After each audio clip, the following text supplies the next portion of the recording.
வணக்கம் மக்களே, எல்லாரும் எப்படி இருக்கீங்க? நல்லா இருக்கீங்களா? இன்னைக்கு உங்களுக்காண்டி ஒரு சூப்பரான ஒரு சைக்காலஜி ஹாரர் பிளஸ் ஃபேண்டசி படம் தாங்க இன்னைக்கு நான் எடுத்துட்டு வந்திருக்கேன். ஆமாங்க, 2016 ரிலீஸ் ஆன பிஃபோர் ஐ வேக் அப்படிங்கிற ஒரு ஹாலிவுட் படம் தான் நம்ம இன்னைக்கு பார்க்க போறோம். நம்ம இந்த படத்தோட ஒன்லைனர் சொல்லாம இப்ப நம்ம டைரக்டா படத்துக்குள்ளேயே போயிடலாம். வீடியோ போகிறதுக்கு முன்னாடி இன்னும் நம்ம சேனல்ல யாரெல்லாம் சப்ஸ்கிரைப் பண்ணலையோ அவங்களாம் சப்ஸ்கிரைப் பண்ணிட்டு பக்கத்துல இருக்கிற பெல் ஐக்கானை கிளிக் பண்ணிக்கோங்க. வாங்க இப்ப நம்ம வீடியோக்குள்ள போலாம். இப்போ நம்ம ஒரு சின்ன பையனை பாக்குறோம் இல்லையா? இந்த பையன் பேரு தான் கோடி. இந்த சின்ன பையனுக்கு பாத்தீங்கன்னா ஒரு சூப்பர் பவர் ஒன்னு இருக்கு. அது அவன் எப்பப்பெல்லாம் தூங்குறானோ அவனுக்கு வர்ற கனவுகள்லாம் பாத்தீங்கன்னா நிஜமாவே நடந்துகிட்டு இருக்கும். ஒன்ஸ் அப்படி அவன் எழுந்துட்டானா அங்க நடக்கிறது எல்லாமே பாத்தீங்கன்னா மறைஞ்சு போயிடும். ஆனா இங்க ஒரு ட்விஸ்ட் என்னன்னா, அவன் அப்படி அங்க தூங்கிட்டானா கேங்கர் மேனுங்கிற ஒரு கொடூர உருவம் ஒண்ணு அங்க இருக்கிறவங்க எல்லாத்தையுமே சாப்பிட்டுருது. இதனால பாத்தீங்கன்னா அந்த பையன் தூங்குறதே கிடையாது. இவனுக்கும் பாத்தீங்கன்னா அப்பா அம்மானுங்க யாருமே கிடையாது. ஒரு ஆர்ஃபனேஜ்ல தான் வாழ்ந்துகிட்டு இருக்கான். இப்படி இருக்க அந்த ஆர்ஃபனேஜுக்கு பாத்தீங்கன்னா அன்னைக்கு ஒரு நாள் ஒரு கப்பல்ஸ் ஒருத்தவங்க வராங்க. அங்க வந்தவங்களுக்கு இவனை பிடிச்சு போனதும் இவனை அடாப்ட் பண்ணிக்கலாமான்னு சொல்லி அவங்க கேக்குறாங்க. அதுக்கு தாராளமா இவனை அடாப்ட் பண்ணிக்கலாம் மேடம், அது இல்லாம இவன் ரொம்ப நல்ல பையன், ஆனா என்ன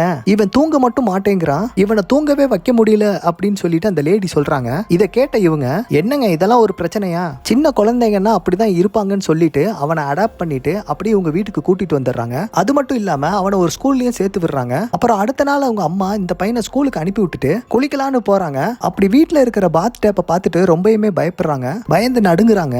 அப்ப இவங்களுக்கு சில இலூஷன்லாம் வந்துட்டு போகுது. அதுல ஒரு சின்ன பையன் பாத் டேப்ல மூழ்கி துடிக்கிற மாதிரி காட்டுறாங்க. ஆமா, ஆக்சுவலி இவங்களுக்கு இதுக்கு முன்னாடி ஒரு பையன் இருந்திருப்பான். அந்த பையன் பாத்தீங்கன்னா ஆக்சிடென்ட்லி பாத் டேப்ல குளிச்சுக்கிட்டு இருக்கும்போது தவறி உள்ள உளுந்து எந்திக்க முடியாம தண்ணிக்குள்ளேயே மூழ்கி இறந்து போயிருப்பான். இந்த இன்சிடென்ட் நடந்ததுல இருந்து இவங்க ரெண்டு பேராலையும் சரியா கூட தூங்கிக்க கூட முடியல. சரி, அவனையாவது தூங்க வைப்போன்னு சொல்லி அவனோட ரூம்குள்ள போறாங்க. ஆனா அவன் அங்க தூங்க மாட்டேங்கிறான். ஏன்னு கேட்டதுக்கு, நான் தூங்கிட்டேன்னா இங்க அந்த கேங்கர் மேன் வந்துருவான், அவன் எப்பயுமே என் கூட இருப்பேன்னு சொல்லி சொல்லியிருக்கான், வந்தா அவன் எல்லாத்தையும் சாப்பிட்டுருவான், எங்க அம்மாவையும் அவன் தான் சாப்பிட்டான்னு சொல்லி அந்த பையன் சொல்றான். இதை கேட்ட இவங்க, தங்கம் இதெல்லாம் உன்னோட இமேஜினேஷன் பா, இதெல்லாம் போக போக சரியாயிரும், நீ சமத்தா தூங்குப்பா அப்படின்னு சொல்லிட்டு அவங்க அங்க இருந்து கிளம்பிடுறாங்க. ஆனா அவன் அங்க தூங்காம பக்கத்துல இருக்கிற புக்ஸை எடுத்து அதுல கொஞ்சம் பட்டர்ஃபிளைஸ் போட்டோஸ் எல்லாம் பாத்துக்கிட்டு இருக்கான். அப்போ இவங்க கீழே டிவி பாத்துக்கிட்டு இருக்காங்க. அப்படி பாத்துக்கிட்டு இருக்கும்போது திடீர்னு எங்க இருந்தோ சில பட்டர்ஃபிளைஸ் எல்லாம் வந்து வீட்டுக்குள்ள பறக்க ஆரம்பிச்சிருது. இந்த பட்டர்ஃபிளைஸ் எல்லாம் பாத்தீங்கன்னா நார்மல் சைஸோட கொஞ்சம் பெருசாவே இருக்குது. இவங்களும் பாத்தீங்கன்னா இதெல்லாம் எங்க இருந்து வந்திருக்கும் அப்படின்னு சொல்லி பாத்துக்கிட்டு இருக்காங்க. அப்போ இவரு, அடடே இந்த பட்டர்ஃபிளைஸ் எல்லாம் என் பையனுக்கு பிடிக்கும்னு சொல்லிட்டு அங்க இருக்கிற ஒரு பாட்டில்ல பட்டர்ஃபிளைஸை பிடிக்கிறாரு. அப்ப அடுத்த நிமிஷமே பாத்தீங்கன்னா சடனா அதெல்லாம் மறைஞ்சிருதுங்க. இப்ப அடுத்த நாள் காலையில அந்த சின்ன பையன் அந்த இறந்து போன பையன் போட்டோவை பார்த்துட்டு இது யாருன்னு சொல்லி கேட்கறான். அதுக்கு அவரு, இது என்னோட பையன்பா அப்படின்னு சொல்லி சொல்றாரு. இப்ப அவன் எங்க இருக்கான்னு சொல்லி கேட்கறான். அதுக்கு அவரு, அவன் சொர்க்கத்துல இருக்கான்பா அப்படின்னு சொல்லி சொல்றாரு. அப்புறம் அன்னைக்கு நைட்டு வழக்கம் போல அவனை தூங்க வச்சுட்டு கீழே வந்து டிவி பார்த்துக்கிட்டு இருக்கும்போது திரும்பவும் அந்த பட்டர்ஃபிளைஸ் எல்லாம் இங்க வந்து பறக்க ஆரம்பிக்குதுங்க. இவங்களும் ரொம்ப சந்தோஷமா அந்த பட்டர்ஃபிளைஸ் எல்லாம் பார்த்துக்கிட்டு இருக்கும்போது திடீர்னு அவங்களோட ஃபேஸ் ரியாக்ஷன்லாம் மாறுது. என்னன்னு பார்த்தா அந்த இறந்து போன பையன் பாத்தீங்கன்னா இப்ப அவங்க வீட்டுக்குள்ள வந்து நின்னுக்கிட்டு இருக்கான். இவங்க அப்படியே ஷாக் ஆகி வாயை பொளந்துடுறாங்க. அப்படியே மெல்ல அவன் கிட்ட போய் அவனை அப்படியே தொட்டு பாக்குறாங்க. இலுஷன்லாம் இல்ல, அவன் நிஜமாகவே இருக்கான். உடனே அவனை கட்டி பிடிச்சு இவங்க ரெண்டு பேரும் கதறாங்க, சாரிப்பா என்ன மன்னிச்சிருப்பா அப்படின்னு சொல்லி சொல்றாங்க.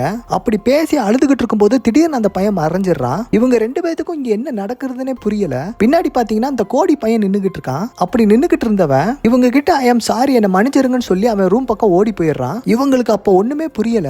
அதுக்கப்புறம் மறுநாள் காலையில இவனை உட்கார வச்சு எங்க கிட்ட ஏன் சாரி கேட்டேன்னு சொல்லி கேக்குறாங்க. அதுக்கு அவன், உங்க பையனை பத்தி நான் கனவு கண்டேன்னு சொல்லி சொல்றான். சரி, கனவு கண்டா என்னப்பா அப்படின்னு கேக்குறாங்க. நான் கனவு கண்டா அது நிஜமாவே நடக்கும் அப்படின்னு சொல்லிட்டு அவன் அங்க இருந்து போயிடுறான். இவங்களுக்கு அவன் சொல்றதை நம்பவே முடியல. இதனாலேயே இந்த அம்மா என்ன பண்றாங்க அப்படின்னா, தன்னோட பையனை திரும்ப பார்க்கணும்னு சொல்லிட்டு இந்த கோடி பையனை மடியில உட்கார வச்சு கடைசியா இவங்க பையன் கூட எடுத்த கிறிஸ்மஸ்ல நடந்த சில வீடியோஸ் எல்லாம் இந்த பையன் கிட்ட போட்டு காட்டுறாங்க. அப்படி போட்டு காட்டி இவனை கூட்டு போய் தூங்க வச்சு பையன் வருவான்னு சொல்லிட்டு அதுக்காண்டி வெயிட் பண்ணிக்கிட்டு இருக்காங்க. அவங்க நினைச்ச மாதிரி திடீர்னு வீடு ஃபுல்லா பாத்தீங்கன்னா பட்டர்ஃபிளைஸா பறக்குது. அப்புறம் அவங்களோட பையனும் அங்க வந்துடுறான். திடீர்னு அந்த இடத்துல கிறிஸ்மஸ் ட்ரீ கிஃப்ட்ஸ் எல்லாம் இருக்குது. ஆக்சுவலா மேல ஒருத்தன் படுத்துட்டு இதெல்லாம் நினைச்சு கனவு கண்டுகிட்டு இருக்கான். அப்புறம் இந்த பையன் கூட சேர்ந்து இவங்க ரொம்ப சந்தோஷமாலாம் விளையாண்டுகிட்டு இருக்காங்க. அப்படி இவங்க விளையாண்டுகிட்டு இருக்கும்போது அந்த பையன் சொன்ன காங்கர் மேன்ங்கிற அந்த உருவம் அங்க வருது. பாக்குறதுக்கு ரொம்ப கொடூரமா இருக்கு. அப்படியே அது மெதுவா அவன் ரூம்குள்ள வந்து இவன் காது கிட்ட, நான் எப்பயுமே உன் கூட தான் இருப்பேன் அப்படின்னு சொல்லி சொல்லுது. இதை சொன்னதும் அவன் சடனா எந்திக்கிறான். அந்த நேரத்துல இந்த பையனும் மறைஞ்சு போயிடுறான். அப்புறம் மறுநாள் காலையில இவர் பாக்குறாரு. பார்த்தா அந்த அம்மா இறந்து போன அந்த பையனோட போட்டோஸ் எல்லாம் எடுத்து திரும்பவும் செவத்துல மாட்டி வச்சிருக்காங்க. இதை பார்த்துட்டு இவரு போட்டோஸ் எல்லாத்தையுமே கலட்டிட்டு, இங்க பாரு, உன்னோட எமோஷனுக்காக அந்த பையனை நீ ஒரு ப்ரொஜெக்டர் மாதிரி யூஸ் பண்ணிக்கிட்டு இருக்க, இதெல்லாம் சரியில்லைன்னு சொல்லி காட்டு கத்திட்டு அங்க இருந்து கிளம்பி போயிடுறாரு. அப்புறம் வழக்கம் போல அவன் அங்க ஸ்கூலுக்கு போறான். அப்படி போகும்போது ஒரு பட்டர்ஃபிளைய ஒரு கண்ணாடி பாட்டிலுக்குள்ள போட்டு எப்பயுமே எடுத்துட்டு போவான். அப்படி அதை எடுத்துட்டு போய்கிட்டு இருக்கும்போது ஸ்கூல்ல எல்லாத்தையும் புல்லிங் பண்ற பையன் இதை பார்த்துட்டு அந்த பாட்டில தட்டி விட்டுறான். அதனால இவன் டென்ஷன் ஆகி அந்த பையனை தள்ளி விட்டுட்டு இங்க இருந்து போயிடுறான். அப்புறம் இவன் கிளாஸ்ல இருக்கும்போது பாவம் இவன் தூங்காம கண்ணெல்லாம் சொருகுது. அவன் எவ்வளவோ கண்ட்ரோல் பண்ணி பாக்குறான், ஆனாலும் முடியல. அப்புறம் கிளாஸ் டீச்சர் இவனை பார்த்துட்டு, ஏன்பா உனக்கு உடம்பு சரியில்லையா, இவ்வளவு டயர்டா இருக்க, கொஞ்ச நேரம் ரெஸ்ட் எடு அப்படின்னு சொல்லிட்டு அந்த டீச்சர் போயிடுறாங்க. இவனும் தூங்க கூடாதுன்னு ட்ரை பண்றான். ஒரு கட்டத்துல இவனும் தூங்கிடுறான். அப்போ இவனை தள்ளி விட்டால ஒரு பையன், ஏண்டா எல்லாருக்கு முன்னாடி என்ன தள்ளி விட்டு அவமானப்படுத்திட்டீங்களடா, இப்போ என்ன பண்றேன் பாரு அப்படின்னு சொல்லிட்டு இவங்கிட்ட வாரான். அப்போ அந்த இடத்துல பாத்தீங்கன்னா திடீர்னு பட்டர்ஃபிளைஸ் எல்லாம் பறக்குது. அந்த இடத்துல கேங்கர்மேன் வருது. அப்பதான் அந்த உருவத்தை ஃபுல்லா காட்டுறானுங்க. பார்க்க கொடூரமா ஏலியன் மாதிரியே இருக்குது. அதை பார்த்துட்டு என்ன எலவுடா அப்படின்னு சொல்லிட்டு ஷாக் ஆகி பாக்குறான். அவனை பார்த்தோன்னே கொடூரமா கத்திக்கிட்டே ஓடி வருது. இவனும் கதறான். கடைசி இந்த பையனை கடிச்சு சாப்பிட ஆரம்பிச்சிருது. அப்புறம் அந்த பக்கமா வந்த ஒரு பொண்ணு இதை பார்த்து கத்தவும் இவன் அந்த டைம்ல எந்திக்கிறான். இவன் எந்திரிச்ச உடனே அந்த இடத்துல எல்லாமே காணாம போயிருது. கூடவே அந்த பையனும் காணாம போயிடுறான். அப்புறம் அந்த சாயங்காலமே பாத்தீங்கன்னா அந்த காணாம போன அவங்க அப்பா அம்மா போலீஸ் எல்லாம் வந்து அங்க விசாரிச்சுக்கிட்டு இருக்காங்க. இவன் நைஸா அவங்க அம்மாவை கூட்டிட்டு அப்படியே வீட்டுக்கு ஓடிடுறான். அப்புறம் இவங்க அம்மா ஒரு ஸ்டெப் மேல போய் இந்த கோடி பை தான் நைட் வெடுக்கு வெடுக்குன்னு எந்திரிச்சிடறானே, அதனால அவங்க பையன் கூட டைம் ஸ்பெண்ட் பண்ண முடியலன்னு சொல்லிட்டு ஆக்சுவலி இவங்க ஒரு நர்ஸா வேலை பாக்குறாங்க. அவங்களுக்கு தெரிஞ்ச ஒரு டாக்டர் கிட்ட போய் என் பையன் இந்த மாதிரி ஒரு வாரம் தூங்காம இருக்கான், எனக்கு கொஞ்சம் ஸ்லீப்பிங் பில்ஸ் வேணும் அப்படின்னு சொல்லி கேக்குறாங்க.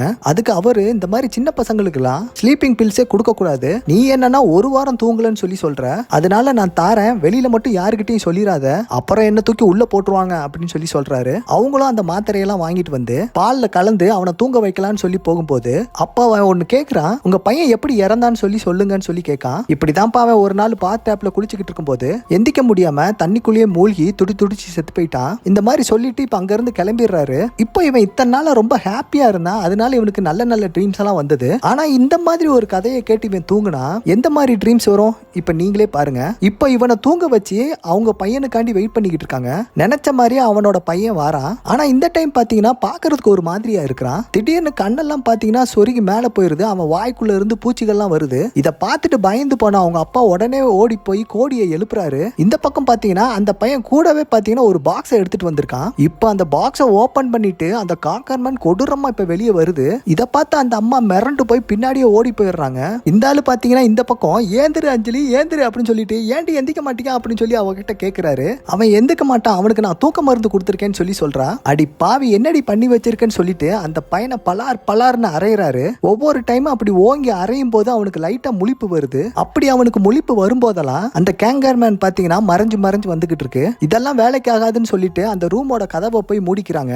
அது பாத்தீங்கன்னா அசால்ட்டா கதவெல்லாம் அடிச்சு நொறுக்கிட்டு அப்படியே உள்ள வந்துருது. உள்ள வந்தது பாத்தீங்கன்னா அப்படியே இவனை கட்டி பிடிச்சி அப்படியே கொஞ்சம் கொஞ்சமா உள்ள உரிய பாக்குறது. இவனும் பாத்தீங்கன்னா அப்படியே மெதுவா உள்ள போய்கிட்டு இருக்கான். அப்புறம் முழுசா இவரை உறிஞ்சி எடுத்துருது. அப்படியே இவரும் உள்ள போயிடுறாரு. இத பார்த்துட்டு அந்த அம்மா ஓடி வர அப்படியே இந்த அம்மாவுக்கு ஒரு அடி கொடுக்க இந்த அம்மா அங்கிட்டு போய் உளுந்து அப்படியே பிளாங்க் அவுட் ஆயிருது. அதுக்கப்புறம் மெல்ல மயக்க தெளிஞ்சு எந்திரிச்சு பாக்குறாங்க. அந்த பையன் இப்ப போலீஸ் கிட்ட பேசிக்கிட்டு இருக்கான். அவங்க வீட்டுக்கு அப்புறம் போலீஸ் எல்லாம் வந்துடுறாங்க.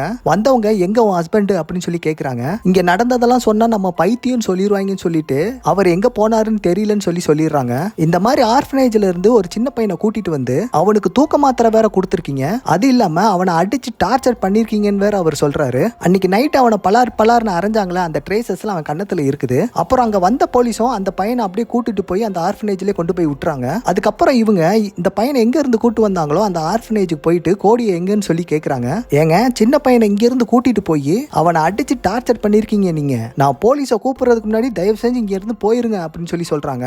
அப்ப இவங்க நம்ம கோடியோட ஃபைல்ஸ் அங்க கொஞ்சம் பாக்குறாங்க. அது அவங்களுக்கு தெரியாம அங்க இருந்து ஆட்டையை போட்டு தூக்கிட்டு வந்துடுறாங்க. அப்படி எடுத்துட்டு வந்துட்டு அதை ஓபன் பண்ணி பாக்குறாங்க. அதை பார்த்தா இவங்களுக்கு முன்னாடியே பாத்தீங்கன்னா 2 ஃபேமிலிஸ் அந்த பையனை அடாப்ட் பண்ணி கூட்டு போயிருந்திருக்காங்க. அப்படி போனவங்க எல்லாருமே பாத்தீங்கன்னா மிஸ்ஸிங் சொல்லி அதுல ரிஜிஸ்டர் ஆயிருக்குது. அதுல ஒரே ஒரு ஆள் மட்டும் பாத்தீங்கன்னா மென்டல் ஹாஸ்பிட்டல்ல இருக்கிறான்னு சொல்லி அதுல போட்டிருக்கு. இவங்களும் அதை பார்த்துட்டு அப்படியே மென்டல் ஹாஸ்பிட்டல் போறாங்க. அப்புறம் அந்த ஆளை மீட் பண்ணி அவர்கிட்ட எனக்கு அந்த குட்டி பையன் கோடியை பத்தி தெரிஞ்சாகணும், முக்கியமா அவனோட ட்ரீம்ஸை பத்தி அப்படின்னு சொல்லி கேக்குறாங்க. இப்படி இவங்க கேட்டோன்னே அவனோட ஃபேஸ் ரியாக்ஷனே மாறுது. சரி இதை பத்தி நீ வேற யாருகிட்டயாவது கேட்கல, கேட்றாத, கேட்டனா உன்னையும் இந்த மென்டல் ஹாஸ்பிட்டல்ல தூக்கி போட்டுருவாங்கன்னு சொல்லி அவர் சொல்றாரு. சரி நீங்க சொல்லுங்க, அந்த பையனை அடாப்ட் பண்ணி கூட்டு போனீங்களா, உங்களுக்கு என்ன நடந்துச்சுன்னு சொல்லி கேட்கிறா. அப்படியே அந்த சீன் எல்லாம் ரைஸ் ஆகுது, பிஜிஎம் எல்லாம் பயங்கரமா போகுது. அவன் அப்புறம் சொல்ல ஆரம்பிக்கிறான். இவங்கள மாதிரியே அவனும் அந்த பையனை அடாப்ட் பண்ணி போயிருக்கான். இவங்க வீட்டுல பறந்த மாதிரியே அவங்க வீட்லயும் பட்டர்ஃபிளைஸ் எல்லாம் பறந்துருக்கு. ஏதோ ஹாப்பியா போயிருக்கு அவங்க லைஃப். ஏன்னா அந்த நாள் வர வரைக்கும் அன்னைக்கு ஒரு நாள் பாத்தீங்கன்னா திடீர்னு அவங்க ஒய்ஃப் உடம்பு சரியில்லாம சிக்காயி அங்கேயே படுத்துறாங்க.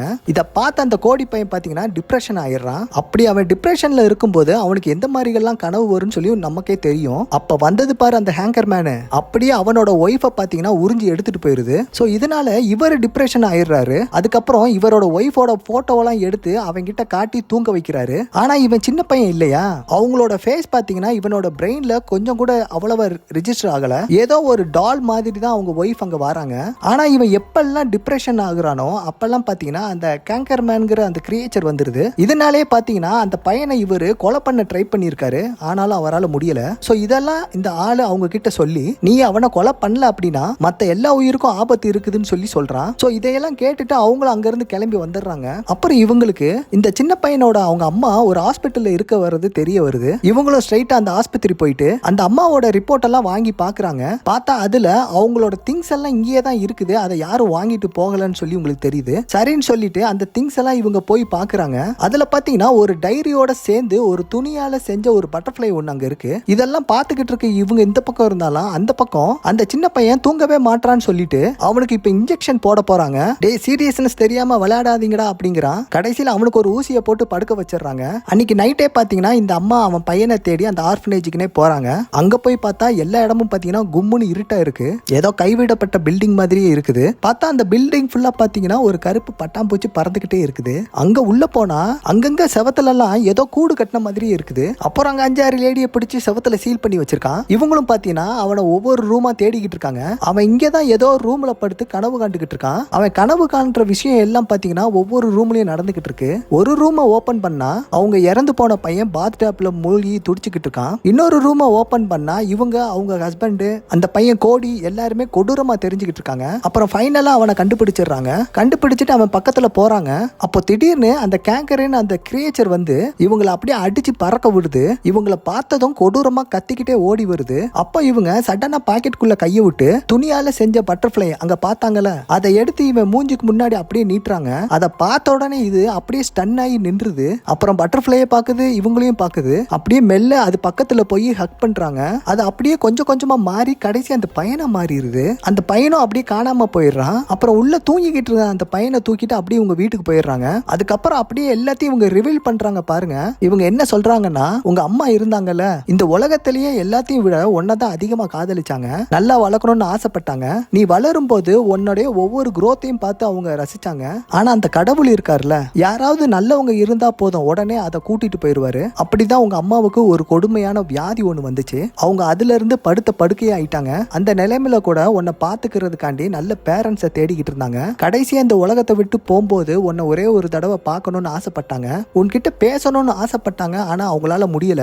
ஆனா அவங்க என்ன சொல்லியிருப்பாங்கிறது எனக்கு தெரியும், நான் எப்பவும் உன் கூடவே இருப்பேன். சோ அப்ப இந்த பையன் ரொம்ப சின்ன பையன் இருந்ததுனால கேன்சருங்கிறத கேங்கர்னு புரிஞ்சிருக்கான். அவங்க அம்மா கேன்சர் வந்துதான் இறந்திருக்காங்க. சோ கேங்கர் மேனு தான் அவங்க அம்மாவை சாப்பிட்டாங்கன்னு சொல்லி நினைச்சிருந்திருக்கான். சோ அவங்க அம்மா லாஸ்ட்ல இறக்கும் போது பார்க்க அவங்க உடம்பெல்லாம் ரொம்ப மெலிஞ்சு கேங்கர் மேன் மாதிரி இருந்திருப்பாங்க. சோ அவங்களோட உருவம் அதோட இன்சிடென்ட் எல்லாமே இவன் மனசுல பதிஞ்சு ஒரு கேங்கர் மேனாவே உருவாகி இருந்திருக்கு. ஆனா இவங்க கிட்ட இருக்க பவர்ஸ் எல்லாம் நிஜம்தான். கூடவே இந்த கேங்கர் மேனும் கனவுல வர்றதுனால அவங்களும் நிஜ வாழ்க்கையிலேயே வந்திருக்கான். சோ இந்த படம் எப்படி இருந்துச்சு? சோ ரொம்பவுமே டிஃபரெண்டா ஒரு ஹாரர் படம் பார்த்த மாதிரி இருந்ததா? சோ வீடியோ முடியறதுக்கு முன்னாடி நம்ம வீடியோக்கு ஒரு லைக் பட்டனை தட்டிட்டு போங்க. மீண்டும் உங்களை அடுத்த ஒரு நல்ல வீடியோவில் சந்திக்கிறேன். நன்றி, வணக்கம்.